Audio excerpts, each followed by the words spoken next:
BMO CashBack Mastercard honest review and user experience. Is it worth it? Everyone loves earning cash back, but not all cards deliver the same value. I tested the BMO CashBack Mastercard to see how it performs, and here's my honest take. Right away, it's clear this card is built for simplicity. There's no annual fee, and you earn cash back on everyday spending: 3% on groceries, 1% on recurring bills, and 0.5% on everything else. For a no-fee card, that's impressive. Most people get this wrong.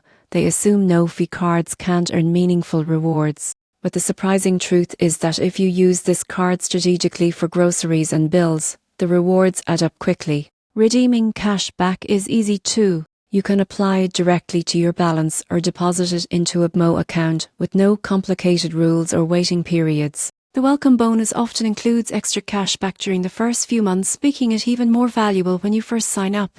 I found the mobile app experience smooth and intuitive. Tracking rewards and spending categories is effortless. Plus, you get purchase protection and extended warranty coverage, which adds extra peace of mind. The only catch is that the base rate for non-bonus spending is modest. So, if you spend heavily in categories outside groceries or bills, another rewards card might give you more value. Overall, the BMO CashBack Mastercard is one of the best no-fee cashback cards in Canada. It's simple, transparent, and perfect for everyday use. If you want steady rewards without paying annual fees, this card is absolutely worth it.